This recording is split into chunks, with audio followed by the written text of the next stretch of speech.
Ang kwentong ito ay hango sa totoong buhay. Mula ito sa isa nating kabayan na itago na lang natin sa pangalang Boyet. Ito ay karanasan ng kanyang lolo Uming. Taong 1975, Manito, Leyte. Nagtataka si Boyet bakit sobrang galing ni Lolo Uming sa panggagamot. Samantalang karaniwang tao lang ito kung ikukumpara sa ibang albularyo, aakalain mong walang ibubuga. Hindi mapagkakatiwalaan ang itsura ng matanda. Mukha itong hindi naliligo at kakaiba kung makitungo sa tao. Madalas sablay. Parating napupuna at mistulang bata sa paningin ng iba. Ngunit kilala bilang manggagamot. 14 na taon pa lamang si Lolo Uming nang bigyan siya ng ama ng medalyong San Benito nung nabubuhay pa. Isa sa mga tumatak sa isipan ni Boyet na may ginamot itong nayanggaw. Ang buong akala niya noon ay walang katotohanan ang mga aswang, maliban sa mga nilalang na lamang lupa. Ngunit nakita mismo ng mga mata ng binata ang pasyente. Hanggang sa hinawakan ito ng lolo, bigla na lang nagwala ang biktima at nag-iba ang boses. Babae.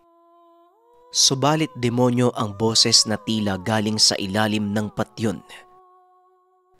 Kinilabutan si Boyet ng gabing iyon. Lalo pat sinabi ni Lolo Uming na iwan muna ang pasyente sa tahanan ng ilang araw. Takot na takot noon si Boyet. Pumayag naman ang pamilya ng babae. Kinulong ang nayanggaw doon sa silong ng tahanan. Nag-aalala ang ina ni Boyet na si Relita dahil baka makawala ang babae at kung anong gawin sa kanila. Subalit tumatawa lang si Lolo Uming at sinabihan sila. Wala silang dapat ipag-alala dahil kung bumigay ang silong, may kulungan pa naman sila ng baboy. Nagalit si Boyet nang marinig ang sinabi ni Lolo Uming. Para sa kanya ay walang katuturan ang sinabi ng matanda at tila laro lamang ang lahat. Hindi na siya nakapagtimpi. Kinausap ng masinsinan ang matanda. Takip silim ng mga sandaling iyon. Nasa labas sila ng tahanan habang pinapakain ni Lolo Uming yung babaeng nayanggaw doon sa silong. Lolo, teka, mag-usap nga tayo. Wika ni Boyet. Ano bang sadya mo, apo? Teka sandali. Tatapusin ko na muna yung pagpapakain sa babae. Tugon ni Lolo Uming. Hindi naman po sa wala akong tiwala sa inyo . Ano po bang nangyayari? Magseryoso naman po kayo. Sobra kami nag-aalala ni nanay . Tapos ikaw naman. Diyan mo pa talaga nilagay sa silong yung aswang sa ilalim ng higaan ni nanay. Pwede po bang itigil na natin tong ginagawa nyo? Wika ni Boyet. Alam ko naman yon, apo. Pero hindi pa gaanong kumakapit ang pagiging aswangya. Kaya... Napatigil sa pagsasalita si Lolo Uming. Kaya ano po? Aantay na lang natin na kumapit at anong kasunod? Hindi nyo po ba naiisip yung peligro? Ay nako, pasensya na ha. Pero hindi pwede yun mangyari, apo. Inaalagaan ko ang pasyente ko. Inaalagaan nyo nga po. Nakita ko naman po kung paano nyo siya pakainin ng hilaw na laman. Kinukonsinti mo pa . Talagang ginagapang mo ang pagiging aswang niya. Hindi, apo. Hindi ko kinukonsente. Inaalam ko kung anong kailangan na gamutan ang gagawin. Hindi mo lang naiintindihan ang mas malalim na dahilan. Gusto mo bang malaman kung paano ko gagamutin yan? Halika, sumama ka sa akin. Nagulat si Boyet sa sinabi ni Lolo Uming. Ito ang unang beses na naramdaman niyang seryoso ang matanda. Iba din ang dating kung makatitig sa kanya. Sa hindi malamang dahilan, napatango na lang siya bilang pagsang-ayon sa mungkahi ng matanda. Matapos makapaghapunan, tinali ni Lolo Uming ang pasyente sa bewang at kinandado pa ang silong. Hindi kumikibo si Lolo Uming. Sinisipat lang siya nito sandali at nararamdaman ng binata ang paywatig. Tila ba gusto ni Lolo Uming na masubaybayan ni Boyet ang lahat ng gagawin niya. Hanggang sa may kinuha ang matanda sa kamalig sa mismong silid ni Lolo Uming. Pagbalik ay may dala na itong sinturong bag. Kahit anong pilit ni Boyet na hanapan ng mali ang mga kilos ng matanda, wala siyang makitang kakaiba. Napakapulido ng galaw nito. Ilang sandali pa, pasimpleng kumaway ang matanda at tumango.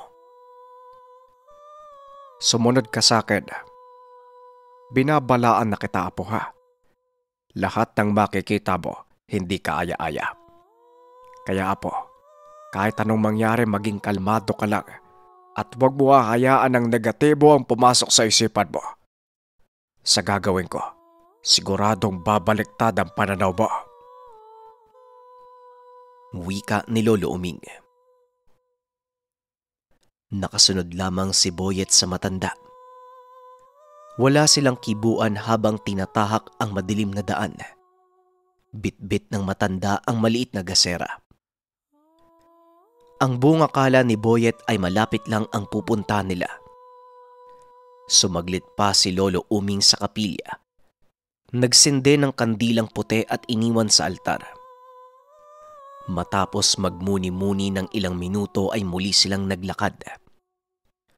Hanggang sa ganun na lang ang kilabot na naramdaman ni Boyet nang malaman na pupunta sila sa sementeryo dahil wala namang ibang lugar na tagusan maliban doon. Dito na nagreklamo si Boyet. Ano bang sinabi ko, apo? Huwag kang mag-isip ng negatibo. Naduduwag ka ba? Gusto mong malaman ang totoong nangyayari, hindi ba? At bukod pa dyan, ipapakilala ko sa iyo kung sino at anong klaseng albularyo ko sa likod ng pinapakita ko na parang bata. Nagtatago lang ako, apo. Sige na, huwag kang matakot. Ako ang kasama mo. Wala nang nagawa si Boyet. Tuluyang nabura ang pangmamaliit sa matanda. Napalitan nito ng pagkamangha at kilabot. Nakabuntot pa rin si Boyet. Pansin niya sa kinikilos ng matanda na tila may hinahanap itong puntod. Sinusuri niya ang mga pangalan. Nagpapalipat-lipat. Nagtanong si Boyet kay Lolo Uming kung kamag-anak ba nila ang hinahanap niyang puntod. Hindi, apo. Hinahanap ko kung saan merong kakalibing lang. Huwag ka ng maraming tanong dyan. Manood ka na lang. Wika ni Lolo Uming. Naglaro sa isip ni Boyet ang mga kataga. Hanggang sa huminto sila sa isang puntod na may lapidang kakamatay lang. Nilapag ni Lolo Uming ang sinturong bag at may nilabas na mga tangkay. Hindi malaman ni Boyet kung anong klase. Nagtirik din ito ng mga puting kandila at sinindihan ng posporo ang isa sa mga tangkay. Nakita ni Boyet na lumikha ito ng kakaibang apoy. Kakaiba ang kulay. Halong asul at berde. Hanggang sa tinatagpas ng kamay ng matanda ang usok na nagmula sa tangkay, na tila kinakalat ang usok sa buong lugar. Ilang sandali pa, kinapa ni Lolo Uming ang lapida.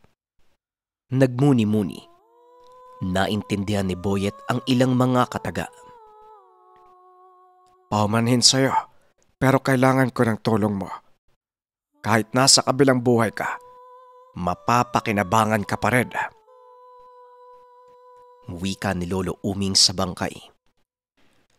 Matapos nun, may dinukot si Lolo Uming na pangsilsil at kumuha ng bato sa gilid-gilid. Alam na ni Boyet ang gagawin ng matanda. Titibagin nito ang bahagi ng puntod. Pinukpok ng pinukpok ni Lolo Uming ang semento hanggang sa nagkaroon ng butas na kasya ang kamay. Lolo, sandali lang po. Huwag po kayo magagalit ha.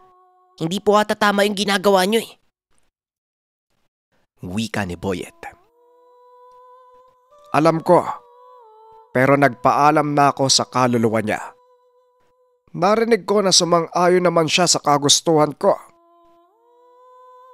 Tugon ni Lolo Uming. Ano po bang gagawin nyo? Hindi na nagsalita pa ang matanda. Dali-daling pinasok ang kamay doon sa butas. Naririnig ni Boyet ang mga kalabog. Galing ito sa kabaong. Nakita ng binata na tinutusok ito ng matanda sa ilalim gamit ang silsil. Hanggang sa lumagutok ang kahoy na binabaklas ng matanda. Ilang sandali pa, nakita ni Boyet na tila may sapilitang hinihila si Lolo Uming.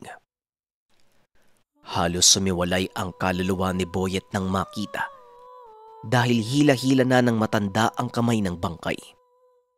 Dumudulas pa ito sa pagkakahawak ng lolo hanggang sa bumungad kay Boyet ang nakakasulasok na amoy.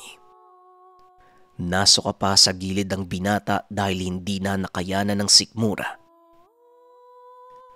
Alalahanin mo ang sinabi ko sa iyo, Apo, at kung bakit ka sumama sa akin dito. Manood kang maigi sa mga ginagawa ko. Wika ni Lolo Uming. Parasahan itong binali ang kamay ng bangkay. Naputol ito at tuluyang nakuha ng matanda hanggang braso. Hindi mapigilan ni Boyet na magbitaw ng mabigat na salita. Panay sipat sa paligid dahil baka may makakita sa kanila. Nakatakip pa din ng damit ang ilong ng binata dahil sa nakakasulasok na amoy.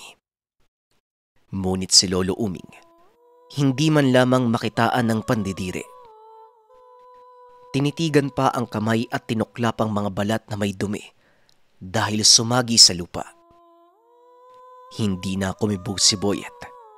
Dumistansya ng bahagya nang ilapag ang kamay malapit sa kanya sa gilid mismo ng kandilang nakatirik. Kitang-kita ni Boyet ang kulay itim na mga daliri at nagtutuklapan niya. Pati na rin ang kulay itim na may halong paninilaw ng laman. Kahit nakatabon ang damit sa kanyang ilong, tumatagos pa din ang baho. Napakabaho po talaga. Ay. Ano bang nangyayari sa'yo? Nagpapadaig ka sa isipan mo eh. Paminsan na po, dikta lamang nang nakikita ang naiisip natin. Negatibo man o positibo. Pero kapag hindi mo pinansin, walang mangyayari sa'yo. Ito ang pinakaunang kahinaan ng tao. Kailangan mo yung labanan. Maging matatag ka kahit gaano mang kahirap. Nasa isip lang ang pandidiri mo, Apo, lalo na ang pagkatakot. Pero kapag nagawa mong gapiin ang nasa isipan mo, mas magiging malakas ka. Kahit malamig ang panahon ay kaya mong painitin sa pamamagitan lamang ng isipan. Kahit nasa gitna ka ng takot, kaya mong baguhin. Yan ang nakikita mo sa akin ngayon. Hindi makuha ni Boyet ang mga sinasabi ng matanda. Sa tingin niya ay nababaliw na ng mga sandaling iyon si Lolo Uming. Hanggang sa pinikit na ng matanda ang mga mata at nag-usal. Ilang sandali pa ay may kinuha ito sa bulsa ng mga hibla. Mahaba na mukhang buhok ng tao. 1 minuto lang ang lumipas. Kumuha naman ng maliit na kutsilyo ang matanda doon sa pag at humiwa ng laman sa kamay ng bangkay. Napapikit ng mga mata si Boyet sa nasaksihan. Tinali ni Lolo Uming ang mga hibla sa laman ng bangkay. Nagsende ng tangkay at pagkatapos, itinapat ang laman doon sa maliit na apoy. Naaamoy ni Boyet ang tila iniihaw na bulok na karne at baho na galing sa imburnal. Nakikita ni Boyet kung paanong napapatid ang mga buhok at may mga maliliit na baga na nalalaglag. Hanggang sa namatay ang apoy sa tangkay, kasunod ng pag-ihip ng matanda sa laman na tila pinalamig. Isinubo ito ni Lolo Uming at nginuya na tila nasasayahan sa lasa. Nasuka si Boyet habang si Lolo Uming ay tuwang-tuwa. Hindi pa nakontento ang matanda. Kinuha nito ang daliri ng bangkay. Ganon din ang ginawa, sabay subo sa bibig. Baliw ka na, Lolo. Hindi gawain niya ng matinong tao, nakakadiri ka. Wika ni Boyet sabay karipas ng takbo palabas ng lugar. Pasuray-suray pa si Boyet dahil sa pagkahilong nararamdaman dulot ng matinding pandidiri sa mga natunghayan. Madaling araw na nang nakarating siya sa tahanan. Uminom ng tubig si Boyet at naligo. Makikita sa kilos ng binata ang matinding pandidiri sa katawan. Sinambo ng ilang beses ang mga kamay at kinuskos ang paanan. Hanggang sa nakarinig siya ng mahinang kalabog sa kamalig. Alam niya sa sarili na dumating na si Lolo Uming. Hindi mapinta sa mukha ng binata ang inis. Pagkatapos maglinis ng katawan, nagbihis kaagad siya at lumabas. Pinuntahan niya ang matanda sa kamalig. Nakahanda na ang isip ng binata sa mga katagang bibitawan. Ngunit pagkarating niya sa beranda, nagulat si Boyet dahil nakita niya ang lolo na kinalagan ang babae habang nasa labas ng silong. Umiiyak ang babae na tila sobrang nag-aalala. Nagbago ang pakiramdam ni Boyet. Imbes na galit ay napalitan ito ng pag-uusisa. Lumapit siya kay Lolo Uming habang pinapagpaga ng pasyente gamit ang tela. Oh, ang bilis mo namang nakauwi. Pambihira, sa ganitong sakit, kinakailangan talaga ng gamotang hindi kaaya-aya. Pero ayos na din kasi kahit papano, nakilala mo na kung sino ang lolo mo sa likod ng pagiging isip bata, ano? Ay ikaw, Iha, kamusta ka naman? Tanong ni Lolo Uming. Ayos naman po. Nasusuka lang po ako. Sobrang lakas po ng kabog ng dibdib ko eh. Tugon ng babae. Maupo ka muna dyan sa gilid ng kamalig. Mamaya lang may isusuka ka. Tandayan na magaling ka na. Yon ang ginawa ng babae. Samantalang si Boyet naman, hindi nakapagsalita at nagtataka dahil may kakaiba sa babae. Maayos na itong magsalita ng mga sandaling iyon. Hindi tulad nung una niyang nakita. Hindi na malalim ang mata at maaliwalas na kung tignan. Kitang-kita ni Boyet ang maamong mukha nito. Ilang sandali pa, bigla na lang sumuka yung babae at tila putik sa sobrang baho. Pamilyar pa kay Boyet ang amoy. Yun din ang alingasaw ng amoy ng bangkay na kinain ng lolo. Kitang-kita ng binata ang maliliit na laman na sinuka ng babae. Manilaw-nilaw na parte. May mga buhok na mahaba. Teka, ano ba yan? Wika ni Boyet. Tama ang naiisip mo, Apo. Halika dito at ipapaliwanag ko sa'yo. Dito para hindi marinig ng babae. Ayon sa matanda, yon ang naisip niyang paraan dahil mahirap palabasin ng yanggaw. Tinaliwas niya ito gamit ang sumpa. Hinigop ang kamandag ng yanggaw sa pamamagitan ng ritual. Galing sa babae ang mga hibla ng buhok na binalot niya sa laman at dapat niya itong kainin. Kabaliktaran ng malalasahan ni Lolo Uming.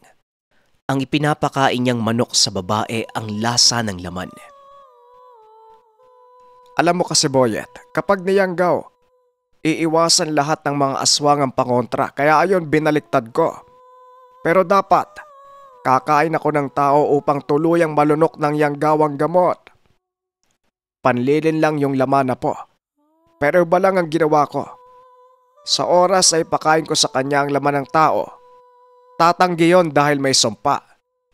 Kaya imbis na siya, ako na lang ang kumain. O ngayon maaaring kilala mo na ako. Hindi ako karaniwang manggagamot lang apo. Mas malalim ang kaalaman ko. At ito naman ang iniingatan ko. Alam mo na, maraming inggitero, lalo na sa kapwa ko manggagamot. Kaya iisipin nila na hindi ako mapagkakatiwalaan, pero kayang-kaya ko silang patayin. Isa kong manubong albularyo. Kakaiba ang proseso ng manubong albularyo sapagkat aakalain mong baliw at hindi ka panipaniwala ang mga hakbang. Mautak, hindi hamak na malakas. Kaya niyang linlangin kahit demonyo. Hingi siya ng karagdagang lakas at papaasahin ang demonyo. Haharangan ng malakas sa poder upang hindi tumalab ang kasunduan. Sobrang namangha si Boyet. Hindi nakakibo at iniisip kung gaano ba talaga kalakas ang matanda. Matapos sumuka ng babae, pinainom ito ni Lolo Uming ng tubig at pinauwi na. Sinabi ng matanda na wala na ang yanggaw at kailanman ay hindi na mayayanggaw pa ang babae. Dito lubos na pagtanto ni Boyet kung bakit iba ang tingin kay Lolo Uming dahil may tinatago itong sekreto. Kinabukasan, bumalik na sa pagiging abnormal ang matanda. Kung paano ito makitungo, kung paano magsalita at kumilos. Panay din ang tawa, kabaliktaran sa nangyari kagabi. Kinausap ni Boyet si Lolo Uming kung bakit hindi na lang ito palaging magseryoso. Ano bang mga sinasabi mo? Ang pagiging lantada po ay pagpapakita ng kainaan. Marahil nagtataka ka kung bakit ipinagtapat ko sa iyo ang lahat. Ikaw ang napili kong susunod sa akin. Wika ni Lolo Uming. Ano po? Ako? Wag na lang po, hindi ko po kayang kumain ng bangkay. Tugon ni Boyet. Huwag kang mag-alala. Hahanapan kita ng ibang proseso. Hindi na bangkay ng tao ay siguro bangkay na lang ng hayop. Wika ng matanda at napailing na lang si Boyet. Hanggang sa ngayon ay buhay pa si Lolo Uming pero hindi na nanggagamot. Nakaratay na lamang ito at inaantay ang kamatayan. Si Boyet na ang manubong albularyo.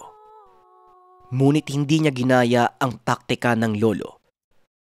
Sa halip hindi niya binago ang ugali. Trabahante na ito sa isang malaking kumpanya sa Cebu.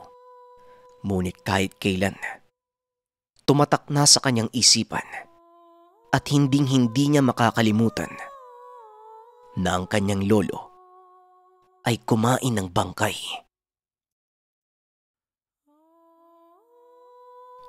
Maraming salamat sa pakikinig ng ating kwento. Bagay lang na natandaan ko sa storya natin. Una, syempre nakakadiri yung pamamaraan ni Lolo Uming. Pero napakalakas ng manubong albularyo. Kasi isipin nyo, utak labanan ng utak. Nililin lang niya yung aswang para matanggal niya yung sumpa. Maganda siguro magkaharap yung mga manubong albularyo kontra sa mga hukluban. Kasi pareho itong malakas magmanipula ng isipan Pero maganda ring makita sa kwento yung nasa isipan lang natin yung takot, tapos simbolo ito ng kainaan. Totoo naman anumang bagay na kinakatakutan natin, minsan kaya tayo natatakot kasi hindi natin alam. Pero once na malaman na natin ang isang bagay, doon na kunti-kunti nawawala yung takot. Kaya mas magandang subukan muna natin yung mga gusto nating gawin Or alamin natin yung mga bagay na kinakatakutan natin. Malay nyo, pagtagal, masasabi na lang natin na hindi naman pala nakakatakot. Kailangan ko lang subukan. Nga pala mamayang 9 p.m, meron tayong upload na tatagal ng 3 hours, kaya pakiintay na lang. Salamat.